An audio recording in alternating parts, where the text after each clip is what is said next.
ఘనమైన నామములో ఈనాటి శిలువ ధ్యానములను మరి ఈ రీతిగా కొనసాగించుకోవడానికి దేవుడు మనకిచ్చిన ఉన్నత కృపను బట్టి చేరొచ్చిన మీకందరికీ ప్రభు పేరిట వందనాలు తెలియజేస్తున్నాను. ఒక్కలు కూడా నా వైపు చూడలే. అంతకు వందనాలు ఎవరు చెప్పినట్టు? కెమెరాకా వదిలేయాలి. అయిపోయింది, టైం అయిపోయింది. ఇప్పటికే టైం ఓవర్. కొద్ది నిమిషాలు దేవుని మాటలు విందాం. కనుక మనస్సు దేవుని వైపు ఉంచాలి. ఇంక అన్నీ ఆపేయండి. ఓయ్ కంజర్లు గింజలు అవన్నీ తీసి పక్కన పెట్టండి, గోలాపండి. కొద్ది నిమిషాలు దేవుని మాటలు విందాం. ఈనాటి మన వాక్య భాగము ఏంటి? జెర్మియా గ్రంథము 13వ అధ్యాయము 1 నుంచి 11 వాక్యాల దాకా చదువుకున్నాం కదా. చదవబడిన ఈనాటి వాక్య భాగం ఏంటంటే నడికట్టు. ఏంటిది? నడికట్టు గురించి నాకు సరిగా తెలియదు. నాకు బైబిల్లో ఉండేదే తెలుసు. మిగతా లోకంలో ఉండే నడికట్టు గురించి ఇప్పుడు మీరు చెప్తే నేను వినాలి. Right, okay. ఒక 2 మాటలు, ఒక పల్లె, ఒక చరణము మన ఆర్కెస్ట్రాతో పాడుకుందాం. రైట్, మంచిది. అల్ఫా ఒమేగయైన మహిమాన్వితుడా, అద్వితీయ సత్యవంతుడా, నిరంతరము స్తోత్రార్హుడా. అల్ఫా ఒమేగయైన మహిమాన్వితుడా, అద్వితీయ సత్యవంతుడా, నిరంతరము స్తోత్రార్హుడా. రాత్రిలో కాంతి కిరణమా, పగటిలో కృపా నిలయమా, మోది మీ వరకు నన్నాదరించే సత్యవాక్యమా, నాతో స్నేహమైన సౌఖ్యమై నన్ను నడిపించే నా యేసయ్యా. నాతో స్నేహమైన సౌఖ్యమై నన్ను నడిపించే నా యేసయ్యా. అల్ఫా ఒమేగైన మహిమాన్వితుడా, అద్వితీయ సత్యవంతుడా, నిరంతరము కనికర పూర్ణుడా, నీ కృప బాహుల్యమే ఉన్నతముగా నిన్ను ఆరాధించుటకు. కనికర పూర్ణుడా, నీ కృప బాహుల్యమే ఉన్నతముగా నిన్ను ఆరాధించుటకు. అనుక్షణమున నీ ముఖ కాంతిలో నిలిపి నూతన వసంతములో చేర్చెను. అనుక్షణమున నీ ముఖ కాంతిలో నిలిపి నూతన వసంతములో చేర్చెను. జీవించదని కొరకే హర్షించదనిలోని, జీవించదని కొరకే హర్షించదనిలోని. అల్ఫా ఒమేగైన మహిమాన్వితుడా, అద్వితీయ సత్యవంతుడా, నిరంతరము స్తోత్రార్హుడా. చివరి వచనం. నిజ స్నేహితుడా, నీ స్నేహమాధుర్యమే శుభ సూచనగా నన్ను నిలుపుటకు. నిజ స్నేహితుడా, నీ స్నేహమాధుర్యమే శుభ సూచనగా నన్ను నిలుపుటకు. అంతులేని అగాధాలు దాటించి అందరి శిఖరాలు ఎక్కించెను. అంతులేని అగాధాలు దాటించి అందరి శిఖరాలు ఎక్కించెను. నా చెలిమి నీతోనే, నా చెలిమి నీలోనే, నా చెలిమి నీతోనే, నా చెలిమి నీలోనే. అల్ఫా ఒమేగైన మహిమాన్వితుడా, అద్వితీయ సత్యవంతుడా, నిరంతరము స్తోత్రార్హుడా. రాత్రిలో కాంతి కిరణమా, పగటిలో కృపా నిలయమా, మోది మీ వరకు నన్ను సత్యవాక్యమా, నాతో స్నేహమైన సౌఖ్యమై నన్ను నడిపించే నా యేసయ్యా, నాతో స్నేహమైన సౌఖ్యమై నన్ను నడిపించే నా యేసయ్యా. అల్ఫ ఓమేగైన మహిమాన్వితుడా, అద్వితీయ సత్యవంతుడా, నిరంతరము స్తోత్రార్హుడా. Praise God. స్తోత్రం. మంచిది.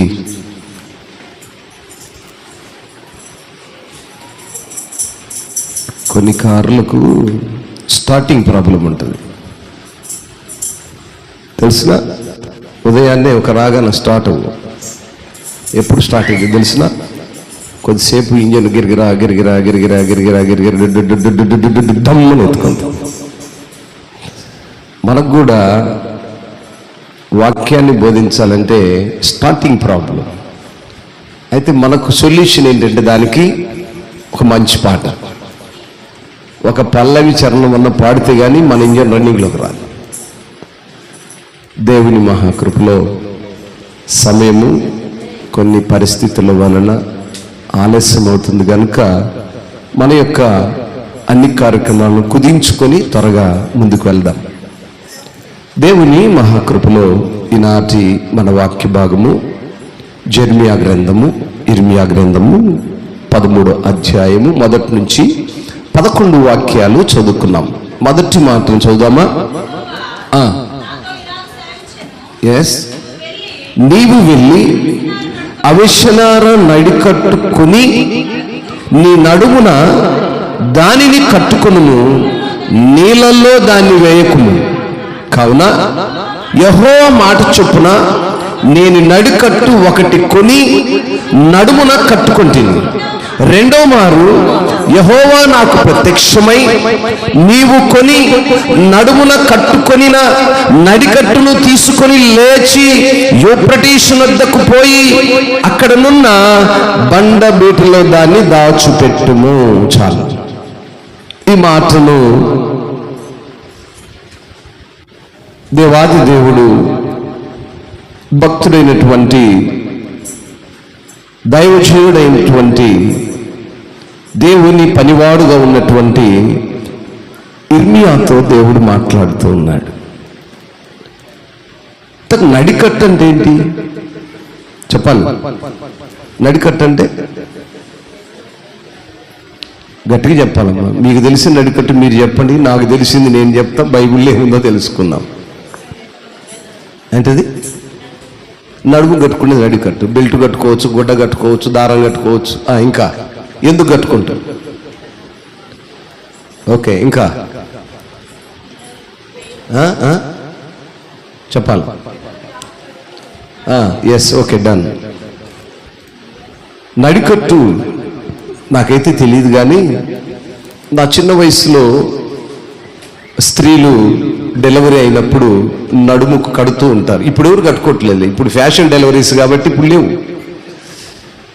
నేను మా ఇంట్లో ప్రథముండి కనుక మేము 5 అన్నాజుల్లెలం కాబట్టి మా చివరి వాడిని, మా లాస్ట్ చెల్లెలు కానేటప్పుడు నాకు కొంచెము ఐడియా ఉంది. మా అమ్మ కట్టేవారు. ఆ దినాల్లో హాస్పిటల్కి వెళ్ళినప్పుడు చాలామంది స్త్రీలు కట్టుకోవడం చూశాను. ఈరోజు స్త్రీలు అసలు ఎప్పుడు కంటున్నారో, ఎప్పుడు ఏం జరుగుతుందో తెలియట్లే. దానివల్ల నడుము కట్లు, నడికట్లు, గిడికట్లు అన్నీ పోయిందా కదా? ఇప్పుడంతా ఫ్యాషన్ అయిపోయింది, ఫ్యాషన్ డెలివరీస్. కాబట్టి ఈ నడికట్టును గురించి పరిశుద్ధ గ్రంథంలో రాయబడిన నడికట్టు, లోకంలో ఉన్న నడికట్టుకు అవేరేషన్. అది మొదటి నడికట్టు, లోకంలో మనం చూస్తున్న నడికట్టు. కానీ పరిశుద్ధ గ్రంథంలో రాయబడిన నడికట్టు, ఆ కట్టుకు ఆయన వాడినటువంటి గుడ్డ అవిసెనార అని తెలుగులో రాయబడింది. ఇంగ్లీష్లో రాయబడింది లెనిన్ అని రాయబడింది. లెనిన్ క్లాత్ అనేది ఈ రోజుల్లో పెద్ద పెద్ద ధనవంతులు వాడేటువంటి కాటన్ గుడ్డ, కాటన్ క్లాత్, దాన్ని లెనిన్ అని పిలుస్తారు. దాని విలువ దాదాపు 1000-1500 నుంచి స్టార్ట్ అయ్యి ఇక లక్షల్లో కూడా ఉంది. అది పెద్ద పెద్ద ధనవంతులు వాడుతున్నటువంటి గుడ్డ. ఆ గుడ్డకున్నటువంటి విలువ. ఆ దినాల్లోనే లెనిన్కున్న విలువను పరిశుద్ధ గ్రంథంలో రాయించాడు. ఈ దినాల్లో చాలామంది వాడుతూ దాన్ని చాలా గొప్పగా చెప్పుకుంటున్నారు. ఆ దినాల్లోనే ఆ గుడ్డకున్న విలువను, ఆ గుడ్డను కొనమని కూడా ఇర్మియాతో చెప్పాడు. చాలా చక్కగా ఆ ఉపమానాన్ని ఇక్కడ మరి దేవుడు పొందుకరించాడు. ఆ మాటను చూసినప్పుడు, నీవు వెళ్ళి అవిసినార నడికట్టు కొని అడివిసినార నడికట్టు, ఆ గుడ్డను కొనిన తర్వాత నీ నడుమున దాన్ని కట్టిన తర్వాత మరలా తీసి ఆ గుడ్డను నీళ్ళల్లో వేయమాక. ఆ గుడ్డ యొక్క విలువ ఇంగ్లీష్లో రాయబడి ఉంది,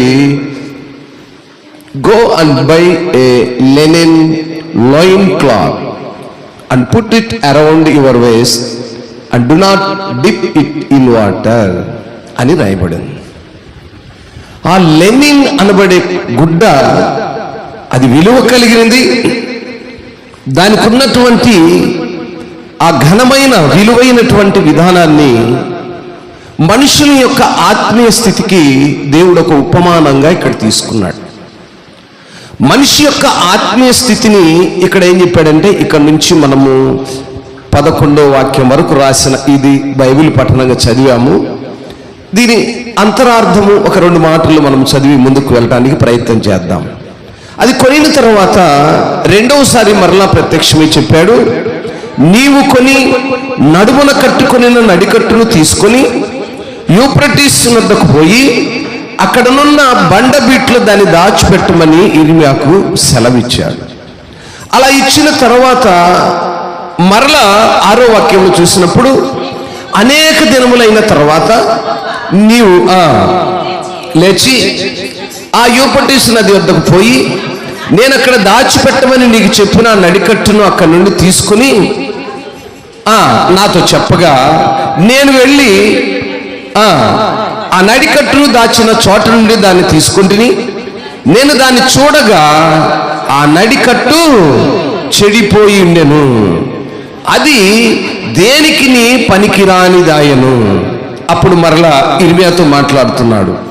యెహోవా ఈ మాట సెలవిస్తున్నాడు, ఈ విధముగానే యూదావారి గర్వమును యెరూషలేము నివాసుల మహాగర్వమును నేను భంగపరచుదును. విలువ కలిగినటువంటి ఆ లెనిన్ క్లాత్ తో కట్టబడిన నడికట్టు గుడ్డ, ఘనమని నువ్వు ఎంచుతడుతున్నటువంటి ఆ నడికట్టు గుడ్డ కొన్ని దినములకు ఏ రీతిగా అది పనికిరానిదిగా, విలువలేనిదిగా, ఘనహీనమైనదిగా ఉంటుందో, క్రైస్తవుని యొక్క ఆత్మీయ స్థితి ఈ రీతిగా ఉంది. యూదా బిడ్డలు ఇలా ఉన్నారు, ఇశ్రాయేలులో ఇలా ఉన్నారు, యెరూషలేమీయులు ఇలా ఉన్నారు. అందుకంటున్నాడు, యెరూషలేము నివాసుల మహాగర్వమును నేను భంగపరుస్తాను. ఇంకా అంటాడు, అన్య దేవతలను పూజించు, వాటికి నమస్కారము చేయదుమని వాటిని అనుసరించుచు నా మాటలు విననొల్లక తమ హృదయ కాఠిన్యము చొప్పున నడుచుకొను ఈ ప్రజలు దేనికి పనికిరాని ఈ నడికట్టు వలె అగుదురు. స్తోత్రం, హల్లెలూయా. ప్రియులారా, ఈనాడు మన యొక్క క్రైస్తవ జీవితము, మన ఆత్మీయ సహవాసము చెదరిపోయిన, పనికి మాలిన, ప్రక్కన పడివేసిన నడికట్టు గుడ్డవలే ఈరోజు క్రైస్తవుని యొక్క ఆత్మీయ స్థితి ఉందట. మన ఆత్మీయ స్థితి ఎలా ఉండాలంటే దేవునికి ఇష్టమైనదిగా ఉండాలనే దేవుడు మన నుంచి కోరుతూ ఉన్నాడు. మన ఆత్మీయ స్థితి దేవుని చిత్తమునకు లోబడేదిగా ఉండాలి. దేవుడు మొట్టమొదటే మన యొక్క మోషకిచ్చినటువంటి ఆజ్ఞలలో ప్రాముఖ్యంగా చెప్పాడు, అన్య దేవతలను పూజించొద్దు, విగ్రహారాధన చేయొద్దు, నా ఆజ్ఞలు ఏమున్నాయో వాటిని గైకొంటూ మీ జీవిత దినాలు కొనసాగించాలి అని. ఎప్పుడైతే మనం విననులని వారముగా ఉన్నామో, ఈ ఉపమానం ద్వారా ఇర్మియా భక్తులతో దేవుడు ఈ రీతిగా మాట్లాడిస్తూ ఉన్నాడు. అక్కడ మాటలో మనం గమనించినప్పుడు వారు, అందుకే నా మాటలు వినునల్లక తమ హృదయ కాఠిన్యం చొప్పున నడుచుకొనుచు ఈ ప్రజలు దేనికి నీ పనికిరాని నడికట్టు వలె అగుదురు అనే మాటను మనం ఇక్కడ చూస్తున్నాం. ఆ మాట ఎలా ఉంటుందంటే, దేవునికి కోపము తెప్పించినట్లుగాను, దేవుని మాటను వినని ప్రజలముగాను మనము కనిపిస్తున్నాము. దేవుని చిత్తంలో మనం ఏమై ఉన్నామో మనం ఎరుగని ప్రజలుగా ఉంటున్నాము. ఎందుకంటే విని వాటిని అనుసరించిన స్థితిలో ఉన్నాము గనక. విని వాటిని అనుసరించే స్థితిలో మనం ఉన్నప్పుడు దేవుని యొక్క ఆ కోపము, ఆ ఉగ్రత, ఆ స్థితిని మనము ఎరుగని వారముగా ఉంటూ ఉన్నాం. ఆ 11వ వాక్యంలో అంటాడు, నాకు కీర్తి స్తోత్ర మహిమలు కలుగుటకై వారు నాకు జనముగా ఉండునట్లు నేను ఇశ్రాయేలు వంశస్థులందరినీ యూదా వంశస్థులందరినీ నడికట్టు నరుని నడుముకు అంటియున్న రీతిగా నన్ను అంటియుండజేసి తిని. స్తోత్రం. ఎంత చక్కని మాట కదా. దేవుడు అంటున్నాడు, నడికట్టు ఏ రీతిగా నరునికి అవసరమో. ఇప్పుడు నడికట్టు చాలా వెరైటీ నడికట్లు వచ్చాయి, మీకు తెలుసలేదు. నడుము నొప్పి రాగానే డాక్టర్ దగ్గరికి వెళ్తే నడుముకు ఒక బెల్ట్ ఇస్తాడు, ఇంత ఎడల్పున. నేను పెట్టుకున్నా, నాకు తెలుసు, ఇంత ఎడపున ఉంటుంది, ఒక స్టిక్కర్ లాగా తగిలిసుకొని ఇక తిరుగుతున్నట్టునే. ఎందుకు ఆ నడికట్టు? నడుములకు బిగుతు కొరకు, ఎముకల బలహీనత తగ్గించి ఆ నొప్పి అనే భారమును తగ్గించుకోవడానికి. ఆ దినాల్లో ఇశ్రాయేలు ప్రజలైనటువంటి వారి ఎడల, యెరూషలేము ప్రజల ఎడల, యూదా ప్రజల ఎడల ఆయనకున్నటువంటి అపారమైన ప్రేమ ఏంటంటే, నడుమునకు కట్టబడిన ఆ గుడ్డ ఏ రీతిగా ఉంటుందో ఆ రీతిగా మనల్ని కట్టుకొని ఉన్నాడట. స్తోత్రం. ఎంత ఉన్నతమైన కృప కదా. అటువంటి ఉన్నతమైన కృపలో ఉండాలని ఆయన ఆశపడితే మనం ఎలా ఉంటున్నాము? Complete opposite. ఆయన ఏదైతే చేయమంటున్నాడో, ఎలాగైతే ఉండమంటున్నాడో వాటికి వ్యతిరేకమైన ప్రజలు మనం. దేవుని మాటలు నిలనున్నలు ప్రజలు అంటే ఈ మాటలోనే ఆయన చాలా శ్రేష్టముగా చక్కగా చెప్పుకుంటూ వచ్చాడు. అందుకే ఆ చివరి మాటలంటారు, అలా ఆయన అంటియున్న రీతిగా నన్ను అంటియుండ చేసి తిని గాని వారు నా మాటలు వినకపోయి ఉన్నారని దేవుడు ఇర్మియా భక్తునితో మాట్లాడుతున్నాడు. నా ప్రియ దేవుని సంగమా, ఈరోజు దేవుని వాక్యం నిన్ను నన్ను హెచ్చరిక చేస్తాను. దేవుడు తన నడుముకు మనల్ని ఆ లెనిన్ క్లాత్ తో చుట్టబడిన గుడ్డ వలె మనల్ని కట్టుకొని ఉన్నాడు. మనం ఎలా ఉన్నామంటే, అది విలువలేని గుడ్డగాను, అది లెక్కలేని గుడ్డగాను, ఆ యొక్క గుడ్డకున్నటువంటి ఆ యొక్క విలువను గ్రహించని ప్రజలుగా మనం ఉంటున్నాం. ఇంకా అనేక మాటలు మనం లేఖన గ్రంథాల్లో చూడగలుగుతాం. చూద్దాము. మరి జెర్మియా గ్రంథము 9వ అధ్యాయము 14వ వాక్యంలో కూడా చూస్తే, తమ హృదయ మూర్ఖత చొప్పున జరిగించుటకై తమ పితరులు తమకు నేర్పినట్లు బయలు దేవతను అనుసరించారు గనుకనే. నేను ఎప్పుడూ చెప్తూనే ఉంటాను, ఎప్పుడు నేను ఈ మాట జ్ఞాపకం చేస్తుంటాను. ఏంటంటే, మన పితరులు దేవుని సన్నిధికి నడవక, మన పితరులు దేవుని మాటలు వినక, మన పితరులకు దేవుని యందు భయము భక్తి లేని ప్రజలుగా ఉన్నందువల్ల మన బిడ్డలు ఇలా ఉన్నారు. ఆనాడు వాళ్ళకు చెప్పారు, వాళ్ళు వినలేదు. ఈనాడు మనం కూడా అలాగే ఉంటున్నాము. అందుకే ఆయన ఆనాడే చెప్పుకొచ్చాడు. ఏమని చెప్పాడంటే, నాయన, మీ తల్లిదండ్రులు, మీ పెద్దలైన వారు నా మాటలు వినక వారి ఇష్టానుసారముగా మరి అన్య దేవతలను పూజించేవారుగా, అనుసరించేవారుగా ఉంటున్నారు గనుక దేశము పాడైపోతూ ఉంది. ఈ గ్రంథంలోనే 11వ అధ్యాయంలో అనుకుంటాను ఒక మాట చూద్దాం.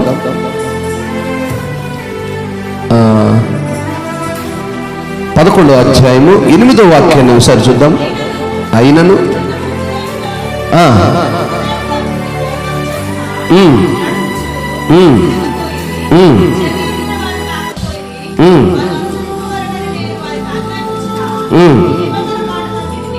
చాలు. ఎస్, ఇక్కడ ఈ మాటలు మనం జాగ్రత్తగా గమనించినప్పుడు ఇక్కడ కూడా అదే మాటలు పదే పదే జ్ఞాపకం చేస్తున్నాడు. పదే పదే ఆయన ఎక్కడైతే మనము తప్పిపోయామో, ఎక్కడైతే పడిపోయామో, ఏ విషయంలో మనం పడిపోయామో ఆ విషయాన్ని మరలా జ్ఞాపకం చేస్తుంది. అయినను వారు తమ దుష్ట హృదయములో పుట్టు మూర్ఖత చొప్పున. ఎక్కడ పడుతుందంటది? ఏమండి, ఎక్కడ పడుతుంది? హృదయములో పుట్టేటువంటి దుష్టత్వం చొప్పున దేవుని చిత్తమునకు లోబడిని ప్రజలుగా ఉన్నారు. హృదయంలో ఎప్పుడైతే మంచి మనస్సు, మంచి ఆలోచనలు, మంచి తపనలు ప్రారంభమవుతాయో, ఆశను ఎప్పుడైతే కలిగి ఉంటామో దేవుని సన్నిధిలో కనపరచబడతామో, దేవుని చిత్తం ఏమైందో అడిగే ప్రయత్నం చేస్తాము. అయ్యో, నేను దేవుని కుమారుడు కుమార్తెను గనుక దేవుని చిత్త ప్రకారం నేను బ్రతకాలి అనేటువంటి ఒక ఆలోచన, ఒక తపన ఉంటుంది. మన పిల్లల్ని ఎప్పుడు బడికి పంపిస్తాం, స్కూలుకు పంపిస్తాం, కాలేజీలకు పంపిస్తాం. ఎందుకు? అక్కడ బోధించేటువంటి ఆ లెక్చరర్స్, ఆ టీచర్స్ చెప్పే ఆ చదువు జ్ఞానముతో పాటుగా మన యొక్క బ్రతుకు తెరువు ఉన్నతమైనటువంటి ఆ ముందున్నటువంటి విధానానికి నడిచే విధంగా ఉంటుందని. దేవుని సన్నిధి కూడా మనం నడుస్తున్నప్పుడు దేవుని మాటలు విని ఆచరణలోనికి తీసుకురావాలి. అటునే క్రియలు అంటారు. ఆనాడు కూడా మన పితరులు విన్నారు కానీ క్రియల్లో పెట్టలేకపోయారు. అందును బట్టి అంటాడు, దుష్ట హృదయముతో పుట్టు మూర్ఖత చొప్పున నడుచుచు వినకపోయిరి. ఏంటండి? దుష్ట హృదయంలో మళ్ళీ ఏం కలిగింది? మూర్ఖత్వం తోడైంది. ఈరోజు ఎన్ని మూర్ఖత్వ పనులు ఇంకా జరిగిస్తున్నారో క్రైస్తవ పిల్లలు. ఎన్ని మూర్ఖత్వాలంటే నేను వాటిని వివరించలేను.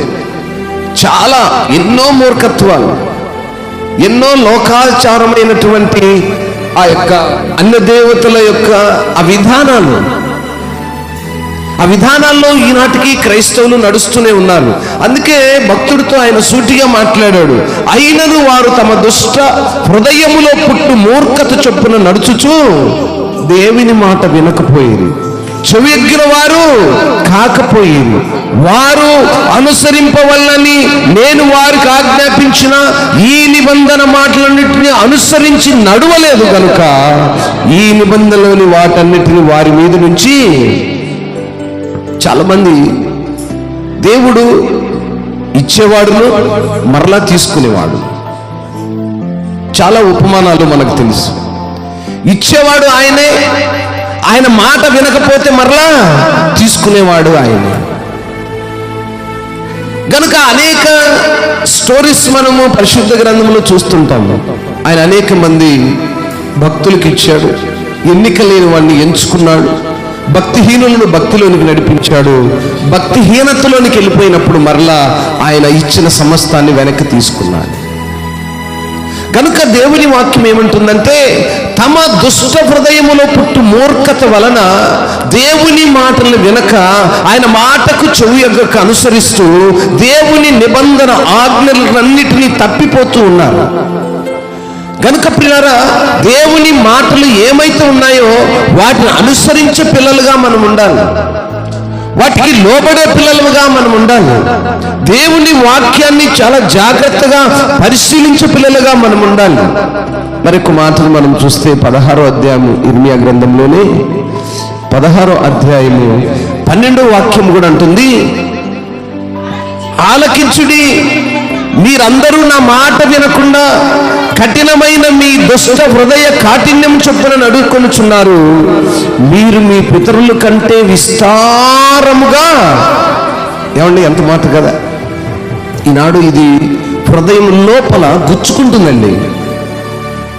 మన పితరులు అనే మాటను పదే పదే జ్ఞాపకం చేసుకోండి. మన పితరులు అంటే మన నాయనోళ్ళు, మన జేజనాయనోళ్ళు, మనకంటే ముందున్న తరం వారు, వారి తర్వాత మనం వచ్చిన వారు. మా జాగ్రత్తగానండి, అయిపోతుంది, క్లోజ్ చేస్తున్నాను. చాలా జాగ్రత్తగా వినాలి. ఆయన మనలను తన నడుముకు కట్టుకొని ఉన్నాడు, అంటించుకొని ఉన్నాను అన్నాడు. ఆయన పిల్లలైన వారిని తన నడుముకు అంటించుకొని ఉన్నాడు. భద్రత కొరకు, మనకి ఇబ్బంది కలగకూడదని, మనం బాధలు పడకూడదని, మనం శ్రమలు పడకూడదని, లోకములో మనం నిందల పాలు కాకూడదని విలువైన లెనిన్ కాటన్తో మనల్ని కట్టుకొని ఉన్నాడు. అవిసనార గుడ్డతో మనల్ని కట్టుకొని ఉన్నాడు. అది ఏ రీతిగా ఆరోగ్యాన్ని ఇస్తుందో, బలాన్ని ఇస్తుందో, అలా మనము కూడా ఉండాలని ఆయన మనల్ని అంటుకట్టుకుని ఉన్నాడట. స్తోత్రం.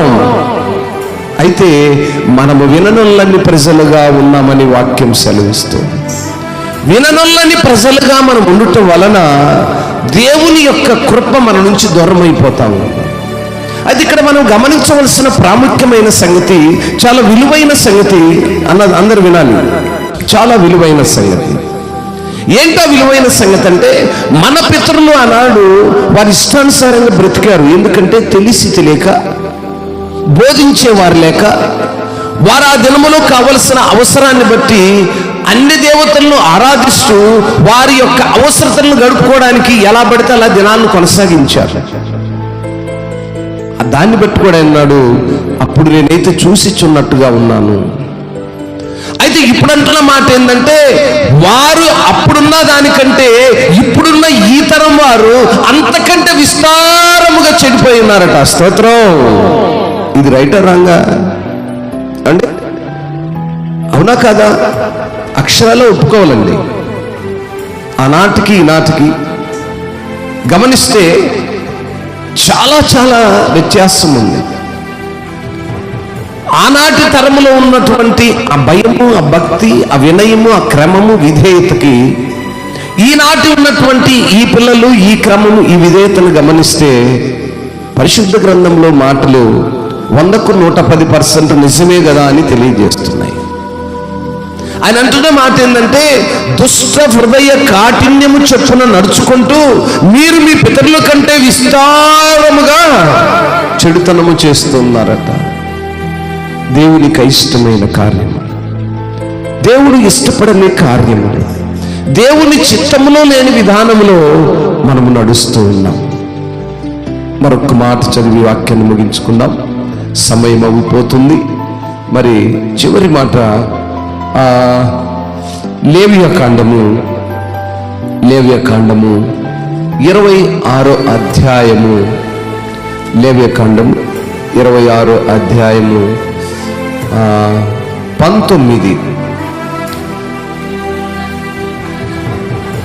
మీ బల గర్వమును భంగపరచి ఆకాశము వినుమవలను, భూమి ఇత్తడి వలను ఉండ చేసేదను. దేన్ని బట్టి అంటండి?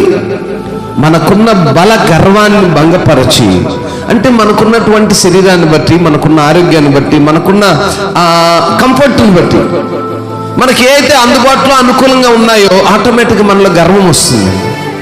ఆ గర్వం ఎప్పుడైతే వస్తుందో, గర్వాన్ని అణుచువాడెవడు? ఏ మనుషుని గర్వాన్ని అనసలేడు. మనుషుడికి మనిషి గర్వాన్ని అనసడం చేత కాదు, దేవుడే. అయితే ఇక్కడ అంటున్న మాట ఏంటంటే, ఆయన మరి ఆ దినాల్లో వీరున్న విధానాన్ని బట్టి మీ బల గర్వమును భంగపరిచి ఆకాశం ఇనుము వలె తయారు చేసి భూమి ఇత్తడి వలె ఉంటుందట. ఒకసారి ఇమాజిన్ చేయండి, ఆకాశం ఇనువులాగా ఉందనుకో, భూమి ఇత్తడిలాగా ఉందనుకో. ఇప్పుడు మన పరిస్థితి ఏంటి? ఆకాశం ఇనుమైపోయింది అనుకోండి, మొదట ఏముండదు, ఓకే, ఇంకా అసలు ఆకాశం ఇనువలే అయిపోయినప్పుడు తేమ అనేది తక్కువైపోతుంది. మొట్టమొదట తేమ ఎప్పుడైతే ఉండదో ఏం పెరుగుద్ది? వేడిమి పెరుగుద్ది. తేమ శాతం ఎప్పుడైతే తగ్గుతుందో, వేడిమి ఎప్పుడైతే పెరుగుతుందో, మనుషుడు భూమి మీదకి నివాసం చేసేది అక్కడ. భూమిని ఇత్తడిని చేసి ఆకాశాన్ని ఇనుమును చేశాడంటే జీవితం ఎలా అయిపోతుంది చూడండి. కారులో ప్రయాణం చేసేటప్పుడు కారుకుండే రేకు ఒక అర్ధగంట పాటు ఎండలో పెట్టి ఆ తర్వాత కారులోకి జ్వరబడితే ఆ వేడిమి ఎలా ఉంటుందంటే 5 minutes మోర్ చచ్చిపోతారు. 5 నిమిషాల్లో చచ్చిపోతారండి. కారు ఒక అర్ధగంట ఎండలో ఉన్న తర్వాత డోర్ తీసి లోపల వెళ్ళి కూర్చుంటే 5 నిమిషాల్లో చచ్చిపోతారు. అలాంటిది ఆకాశమంతా ఇనుముతో ఇనుమమయమైపోతే, భూమిని ఇత్తడి చేసి పడేస్తే మనిషి జీవితం ఏంటి? దేవుని ఉగ్రత, కోపము అంతగా ఉండబోతా ఉంది. కారణం ఏంటంటే మన పితరుల కంటే ఇప్పుడున్నటువంటి ఈ జనరేషన్ పిల్లలు విస్తారంగా చెడిపోతూ ఉన్నారట. అక్కడ ఆ 18 వాక్యాన్ని కూడా మనం చూస్తే, ఇవన్నీ సంభవించినను మీరు ఇంకా నా మాటలు వినని ఎడల నేను మీ పాపములను బట్టి మరి 7 మిమ్మల్ని దండించదు. 20వ వాక్యంలో చూస్తే, మీ బలము ఉడిగిపోవును, మీ భూమి ఫలింపకుండును, మీ దేశ వృక్షములు ఫలమేకుండును. దేన్ని బట్టి అంటే, మీరు నా మాట విననొల్లక నాకు విరోధముగా నడిచిన ఎడల నేను మీ పాపములను బట్టి మరి 7 మిమ్మల్ని బాధిస్తానంటున్నాడు. నా ప్రదేవుని సంగమా, ఈనాటి మన వర్తమానము నడికట్టు. దేవుడు మనల్ని ఆయన నడుముకు కట్టబడిన ఆ లెనిన్ గుడ్డవలే మనల్ని అందించుకొని ఉన్నాడట. ఇది ఉపమానం. ఆయన ఇర్మియా భక్తుడికి చెప్పిన ఉపమానం. ఈరోజు నీవు నేను ఆయన నడుముకు కట్టబడిన ఆ యొక్క అవిసెనారతో కట్టినటువంటి ఆ యొక్క ఆ గుడ్డను, విలువైన గుడ్డను అందులో అమర్చబడి ఉన్నాము. ఆయన నడుముకు నిన్ను నన్ను అంటుకట్టుకొని ఉన్నాడు. బా, ఎంత అద్భుతం కదా! దేవుడు ఆయనే సూటిగా చెప్తున్నాడు, ఇర్మియా భక్తులతో చెప్తున్నాడు, ఇర్మియా, ఈ ప్రజలు నా మాటలు విననోళ్ళని ప్రజలుగా ఉంటున్నారు. నేనైతే వారిని నా నడుముకు, అదిగో ఆ నడి కట్టుగుడ్డ ఏదైతే ఉందో దాన్ని నీకు ఏదైతే ఇచ్చానో దాన్ని నువ్వు తీసుకెళ్ళి కొన్ని దినములు ఆ బండు వారినటువంటి బీటులో ఉంచినప్పుడు అది ఏ రీతిగా మరి శిథిలమై చెడిపోయినదిగా, పనికిరానిదిగా ఉంటూ ఉందో, ఈనాడు నా ప్రజల పరిస్థితి ఆ రీతిగా ఉంది. వారి పితరుల కంటే ఇప్పుడున్నటువంటి ఈ ప్రజలు మరీ ఎక్కువగా చెడుతనము చేత పాడైపోతూ ఉన్నారని దేవుడు రోధిస్తున్నాడు. మన పాపములు బట్టి 7 దేశం మీదకి శ్రమ రాబోతుందని తెలియజేస్తున్నాడు. ప్రియులారా, మారాలి. మన పితరుల కంటే చెడుతనం పెరుగుతుందంటే ఇక మనం అర్థం చేసుకోవాలి మన ఆత్మీయ స్థితి ఎలా ఉంది. దేవునికి ఇష్టలుగా బ్రతుకుతున్నామా? దేవుని చిత్తంలోకి లోబడి బ్రతుకుతున్నామా? ఆత్మీయ స్థితిలో మన ఎదుగుదల ఎలా ఉంది? ఆనాటి మన పితరుల కంటే ఈనాడు మనం ఆత్మీయంగా ఇంకా బలపడే వారంగా ఉండాలి. ఎందుకంటే అనేక బోధలు, అనేక మంది దైవజనులు విస్తారముగా ఉన్నారు. కోత విస్తారంగా ఉంది, కోచేటి పనివారులు లేరు అని ఆ దినాల్లో అన్నారు. ఇప్పుడు బ్రహ్మాండంగానే ఉన్నారు. కోత ఎంత ఉందో పనివాళ్ళు అంతకంటే ఎక్కువగా ఉన్నారు. అయితే ఆలకించే విశ్వాసులు తక్కువయ్యారు. క్రియలలో కనపరచబడని చాలా మంది దేవుని సన్నిధికి నడుస్తున్నారు, క్రియలు లేని విశ్వాసాన్ని కనపరుచున్నాడు. క్రియలు లేని విశ్వాసము మృతమైన ఆత్మీయ జీవితం దేవునికి అవసరం లేదండి. ఆయన సజీవుడు గనుక నీవు కూడా సజీవుడిగా బ్రతకాలని ఆయన నిన్ను నన్ను మనం కోరుతున్నాడు. కనుక రాత్రికాల సమయంలో నడికట్టుగా కట్టబడిన నీవు నేను మనము ఆయన యొక్క నడుములకు అందించబడిన అవిసెనార గుడ్డలతో పోలి ఉన్నాం. అట్టి కృపలో ఉన్న మనము దేవుణ్ణి నడికట్టు కంటే కూడా విలువైనదేది ఈ లోకంలో మనకేది లేదు గనుక మన పితరుల వల్లే మనం ఉండక చెడుతనమును విసర్జిస్తూ దేవుని చిత్తమునకు లోబడి చెవియొగ్గి ఆయన మాటలను ఆలకించి మన జీవితాలను సరిచేసుకొని దేవునికి ఇష్టలుగా బ్రతుకులాగున దేవుడి మాటలు దీవించి ఆశీర్వదించునుగాక. ప్రార్థన చేద్దాము. చిన్న ప్రార్థన చేద్దాం.